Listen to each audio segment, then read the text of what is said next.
Welcome back, everybody, to another video. I'm Kenny. That's Jam. Second video this week, right? We're on Yeah, it. we're on it. We We're might do rolling. this. Might do little pop-up videos every now and then. I think, because sometimes we come up with cool ideas and we want to talk about them. So And sometimes that's all we can handle. so look for more little pop-up videos like this in the future. But welcome back, and this week we're coming with another video that might be familiar to some of you that have been coming around for a while, and the new people here. Feel free to go back and watch some of them. But today we're going to talk a little bit about um, Disney movie fan theories. You know what I'm talking about? We I did know. Peter Pan, we did Little Mermaid. Yeah. Like Pinocchio's a good one. I want to talk about you Pinocchio, said, but Pinocchio's we do have some videos specifically going to, well, we go into some general ones, and then we have some where we went into Disney ones specifically, but uh you know keeping it going. mm. So I mean, what do you got for me here? Today I have the theory of Winnie the Pooh. Woody Have you the heard of this Pooh. before? Have you heard our favorite little red shirted, no I panted bear? I probably did. I mean, especially around that time, I was looking into some of these things, and the one I read, I'm assuming is what you're talking about, but I don't know if there's another one. That'll be cool. But yeah, Winnie the Pooh, recently public domain. That's why we got that Blood and Honey movie, which is all right. It's all right. If you're a horror aficionado, then of course you watch it. They made the second one, which is a little bit better, but uh, as far as the movie goes, I think the first one made quite a bit, more money, at least more than what it cost to make. Yeah, Probably mostly because it just became public domain, and all of a sudden the first thing we see is it's like a a horror movie, horror like a movie of all gory things, and horror not like a movie. live action third party. No, it's a horror movie. It was live action No, though, but he damn, is killing people. Yeah, yeah, yeah. So find it on the internet. Where's it streaming? I think probably like AMC or Shutter I or don't know. something. I don't know. I don't But know. It's probably you probably have to buy it. I don't even know if it'd be streaming somewhere. The damn, second one, I don't even know if that's out yet, but I did see it, like I said, and yeah, it was a little bit better, but uh, it's one of those small companies, I mean, hopefully, maybe like Shutter or something that this company could become Shutter, or it just could go away after a few movies that just flop. Who knows? But let's hope not. I uh, liked it. I I mean, liked it. decent start. Yeah. Decent start. So So what do you got? so the theory is that um, all the characters in the Winnie the Pooh storybooks are different personalizations, I guess you would say, of Mm, certain mental yeah, disorders. So, yeah, so you heard this one? yeah, yeah. Yeah. Yeah, this is the one I was looking into. Well, so basically, at least from this one, what I understand is that the different characters, including I think even including Christopher Yeah. Robin, Christopher are Robin. all representative of like certain disorders or you know, mental disorder. See, Yeah, I think this it's is mental where our disorders. lack of professionalism may come back and bite us in the ass, Kenny. But we're gonna call them mental disorders, Respectfully, and mental disorders. respectfully, Yeah, respectfully. yeah. Yeah, and so let's start with Christopher Robin. Him being, I guess, in Disney, not really being the title character, the main character, because growing up, we had the movies and the shows, and we didn't really Right. see too much of him. You had some introductions here and there. Where he would come along and talk to them and maybe help them in whatever they needed. Uh, Christopher Robin. yeah, so I think Christopher Robin in the original stories by A. Milne, uh, Christopher Robin was much more present in the stories, and in the Winnie the Yeah, Pooh series, we mainly see the stuffed animals. But the theory is their that adventures. Yeah. Christopher Robin is a representation of schizophrenia, seeing as he talks to the animals, believing that they're real. Mm, And I guess that's one of the signs of somebody who has schizophrenia. They might be having conversations with people that they see, but mm, aren't really there. And now we'll move over to his best friend Winnie the Pooh, who has shows characteristics of different things such as an eating disorder and obsessive compulsive disorder. He's always eating honey. It's delicious. I would always be eating honey too, if my teeth quick wouldn't side rot note. away. Quick side note on that. Ron Funches, right? The comedian. Yeah. Have you seen that shirt that he I don't think he still sells it anymore, but he had honestly he probably had the best merch shirt I think I've ever seen a comedian come out with, and it was basically like a cartoon version of him dressed as like Winnie the Pooh and No eating pants honey, and all. no pants and all. Yeah, pure Damn, only that that's a the. dope. No, I mean That's a you didn't dope. see, you didn't see the whole. Actually, I don't remember. I don't remember Nah, he if probably had a I, honey pot blocking he it. probably had something. He Yeah, probably had a honey pot blocking him right there. But yeah, I saw that shirt and I was like, that's genius. That is that genius. I is never bought it and I regret that. that's awesome fucking marketing right there. Yeah, yeah. But Yeah. Pooh. Yeah, so he has the If I eating remember disorder, Pooh, and yeah, he has the eating disorder. I mean, he's always his honey's delicious. big belly Pooh. It's the root of all his problems too in the series. He's always getting in trouble for honey, getting stuck. He's always going back to honey. Even when they're on their adventures, he's thinking about honey. It's delicious. You have Tigger, and then when you kind of think about it, you're like, yeah, Tigger is super hyper, right? Yeah, so he's like 80. And He's ADHD. can't even You guessed focus. it, dog. You Yeah, guessed it. can't even focus. Yeah, and He always comes so in there and he's talking about some outlandish shit that they're not even talking about that, and that oh, that's right. The you have heffalumps and woozles and all that weird stuff that he goes like, oh yeah, I these things, these all. barely remember what you're talking about. Oh, bro. Yeah, he comes in wild though. I remember that. Yeah, You got him. You got Piglet. Piglet's obviously, he's afraid of everything. yeah. You know, it, He's generalized anxiety disorder. So yeah, the it makes characters sense. seem to be really spot on to some of these things. Yeah, yeah. I mean, I mean, if you know anything about those disorders, it completely makes sense.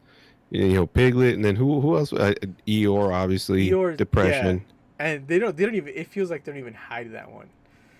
Yeah, Um, no, no, no, no. Like that one, you don't even have to think about. You probably came to that conclusion at some point. If you ever seen, Winnie the Pooh, you he probably probably thought was about that. like the start. Like this dude's like, why is this dude like looks like the physical representation of depression? Yeah, yeah. Acts like it, looks like it. Yeah, Yeah. yeah. And you know what? It's a sad little side note, but I honestly do feel like I probably like he was my favorite.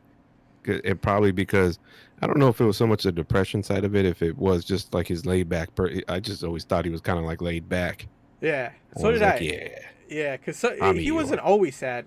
Sometimes he'd come out of it, and I remember watching the cartoons, and sometimes he'd be the one that brings everybody else out of like this rut, and you're like, holy shit, dude, Yeah, you should do that for yourself.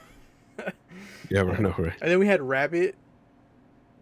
Rabbit was like Rabbit. You remember Rabbit?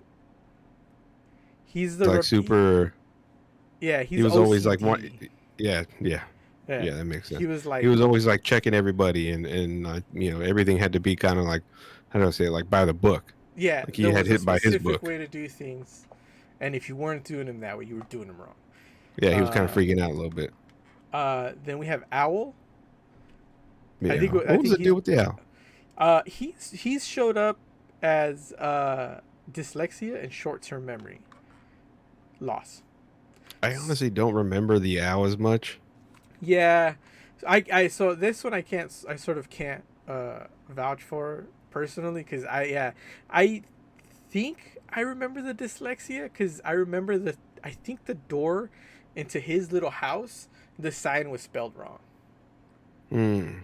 So maybe the dyslexia one, but I don't remember. I can't say that I remember the short term memory loss Yeah. because usually he was like I remember him being the wise one, was sort of everybody came to help with their problems, but Yeah. he horrible advice. Technically he's the imagination of a child, so just Yeah. horrible advice there. um, and yeah, and then you had Kanga, which was the little kangaroo's mom, and she has social anxiety disorder. You know, Social anxiety. yeah, like people would come over to her place, and she'd be like, "All right, time for you guys to go. You've been here Yeah. long Yeah. enough." Yeah, Yeah. Didn't like being around people. yeah, and she Yeah. I only mean, liked it's being it's around her kid. it is interesting, and it's got me thinking about too. Is like, well, first of all, did he write this stuff with that intention in mind, like of this is how I'm going to create these characters for my reasons that I have, or was it something that he did subconsciously as he was creating the characters, or maybe he just used it for I need to come up with these characters. What are these characters going to be like? And then just this information, using this stuff as kind of like the way to characterize the different characters. I think about that, and then I also think about like, well, Christopher Robin, was this all were these all these characters he kind of came up as far as what the story goes? Did he these characters kind of present themselves to him in this way because he has a little bit of all these things in him, and it's just from his imagination. So now that's how they act, and that's how he kind of like as a Coping coping thing. mechanism. Didn't he have a thing like you don't see his parents, do you? I don't remember ever seeing his parents, even in the movies, because I remember there's movies where you go into his house, and I don't remember seeing the parents. I remember seeing a nanny, Mm, but I don't remember the parents, to be completely yeah, honest. yeah. But so he's the author's has come out with an answer because they've been asked, I guess, and A. Milne said they just wanted to write stories uh, as a way to for children to escape, sort of a So maybe nostalgia yeah. before World War I. But it Okay. seems like it could have been like if he was trying to help these kids escape and sort of move back to a better time, it could make sense that he wrote these characters sort of as ways for them to become familiarized with, I guess you would say, emotions or ways of life that could have been Yeah. developed, you know, It's like all as like all coping kids mechanisms books, and man. Like stuff. there's that. I mean, you're seeing it now with like with the Pixar movies too, but Yeah, even yes. kids books when you would read them as kids, you just thought that they were these characters and all that, like the three little pigs, things like that. And then you as you get older, you look back at them and you're like, oh no, there was a deeper meaning there. There That was a there's lesson just to like be learned here. yeah, there was a lesson to be learned, and there, as a kid, there's no way I would have deduced No, that, but yeah. you get older, and then you can see that kind of stuff. I mean, he probably did just create that, in this way with that kind of intention, but I feel that if he did, that could have come out without him really wanting for it to come out that way. You know what I mean? Like he might right, not have wanted them to be representations so much, but sort of as ways for people to see that it goes beyond that. Because all the characters, like I said with Eeyore, he's not always depressed. Sometimes he'll see them sad and he'll be like, "Hey, man, like." Things look bad, but eventually they'll get better. So it sort of shows that Eeyore realizes, hey, things are going to get better even if they're not okay right now. And that's why it's cool. Everything's okay. because he's got the most experience with that. Yeah. And then the other characters sort of help each other as they're coming across these emotions. Because again, like, Tigger talks about being courageous. And so he is Mm, courageous. And that one seems very surface level because he talks about it. And I remember in one of the movies they were going on an adventure and Tigger helps uh, Piglet overcome the fear of going on this adventure, yeah, and then sort of Piglet realizes, he's like, hey man, even though things are scary, there's always it might get better, or things yeah, aren't always going to be scary, there's always a light at the end of the tunnel. So I think it could have been like and that's interesting too, though. subconsciously. Just just that story alone, just that part of it, what you're saying is kind of interesting in the sense that it it's like one of those what one person struggles with, the other person has a different issue that he struggles with, he or she, he struggles with, but what he doesn't, the positive side effect of the way he is the way to treat the other side of it. You know what I'm saying? Yeah. So helping each other out, being like, hey, I've been through this struggle, it's going to be okay. And they sort of like a support system within themselves. That's what everybody Yeah. needs too, man. Everybody needs a support system. Yeah, everybody has their own thing that they're good at, and they it's like your other friends may struggle with that kind of thing, but if you bring that to them, and then there's certain things that they're good at that maybe you struggle with, and then yeah, it's like They you could said, help. man, it's just a support system. Yeah, it's awesome. I mean, you know what, it is interesting, and I definitely think that there was something there to that as he was creating the story. Like I said, I don't know if it was like a straight up intentional thing, or if he was just doing that for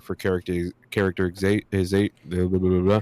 If he was just doing that for characterization, or if he was actually didn't even know he was create. Maybe he dealt with this kind of I stuff I himself, and I then think that is like a part of. I mean, it's got to be a part of the creative process. yeah, I mean, I imagine you're trying to come up with a character, and you're just like, well, how do I approach coming up with You characters? pull How this from real person life. is, You pull from you experience. yeah, well, that, and then you also kind of like look at the way the things that people do and the way that people are, and you're like, okay, this person's going to be like this, and this person's going to be like this, and then you start writing around that. You know what I mean?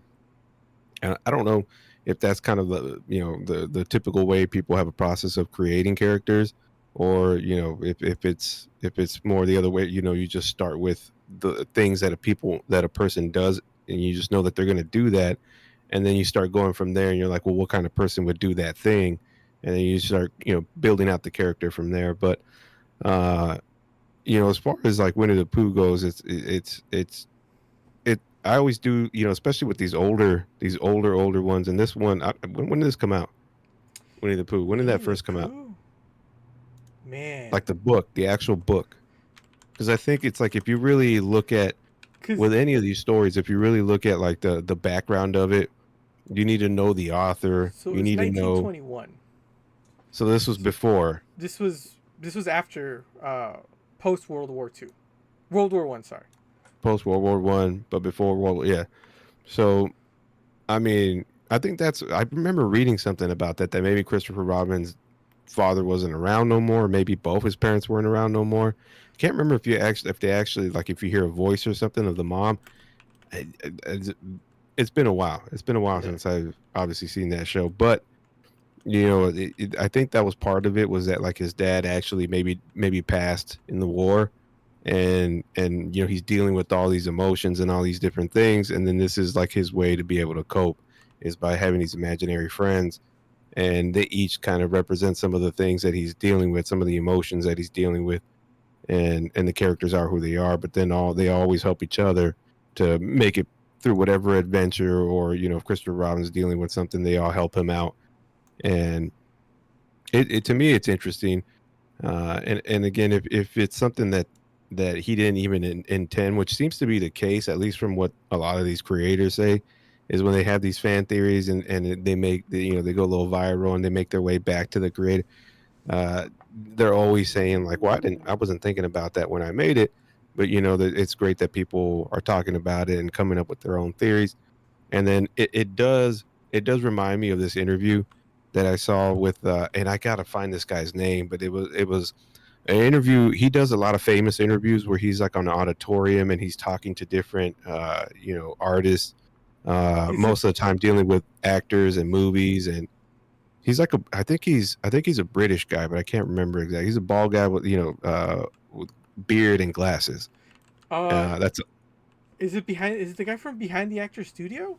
It might be behind the actor studio. I That think it actually is. does I sound think familiar. yeah. That's exactly who the guy is. Yeah, yeah. You Yeah. described the guy. Yeah, I What's the was guy's like, name? um, the host is James Lipton. James Lipton. I got to watch that interview again, because this interview that I'm talking about, he's talking to Steven Spielberg.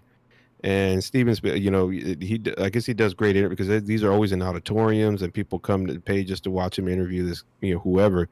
And he's talking to Steven Spielberg, and he's asking Steven about like his, all kinds of questions, but he's asking him about his parents, and the way that they were in the upbringing. And and he probably already knew this, but you had his mom, who was a classical pianist, and very outgoing, and very and really good classical pianist, and so she was very artistic. And then his dad was super, he was part of IBM, and then as far as in the beginning, when that was becoming what it became, what it became now. He's one of the pioneers of that. And so he's super technical, right? And you have those two sides of it, and he's raised by both these two people. And so you have the movie Close Encounters of the Third Kind that he did, where, and not to, it's not really going to spoil it, but So a couple of computer issues just like last week. So Jam will be calling us in, and we'll my continue. mama So was calling me. She said I had to go home, so I have to come in via via Skype. the telephone. Yeah, yeah. All right. So Kenny's gonna have to hold it down. You're gonna have to look at Kenny's face from now on. It's Dead okay. son. You got this, Kenny.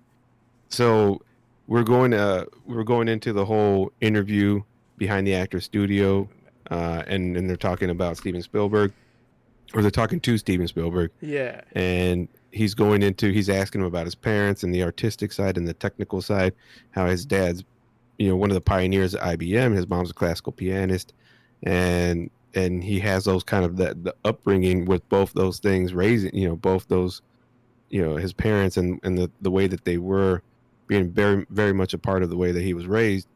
And he's asking him about these things, and he's not really and then he all of a sudden asks him about Close Encounters of the Third Kind, and specifically, and then not to spoil it for people, but specifically the whole how computers and music factors into the climax of the film. And you Oh, should that's definitely watch that right. movie if you haven't. Dude, But that's a great movie. that, yeah, it is an awesome movie, and then one of his earlier ones. But he, like I said, it's a big part of the movie, specifically how music and the computer works together in order to, get to what they're trying to do in the film. And so he's asking him about this, and he brings it up to him. And after he's asked him about his parents, and then Steven Spielberg kind of has An aha like moment. an oh shit kind of moment, like an oh shit, you know what I mean? He's just Yeah. like, you know what? I never thought about it that way. And that's amazing that you came to that conclusion, because it's just like that he knew that that was like probably where that pretty much was where that came from, the inspiration for that, and he just never thought about it that way as he was coming up with the story. And this guy gets a round of applause, because it's just it's a pretty great moment from an interview.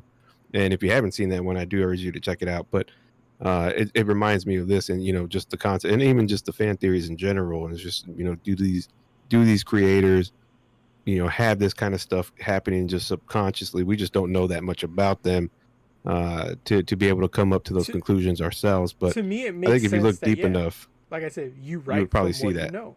And Yeah. and coming back to Winnie the Pooh, like he said, hey man, I wanted to write a book to help kids escape everything that happened in World War II. That might have been the goal, but without knowing, he was probably helping them cope and move past some emotions, or at least come to an understanding that what they're Yeah. feeling is okay. And it could get better, so it's, Like, was he dealing with that? All yeah. these things. Was I'm he Christopher Robin basically dealing with all these things?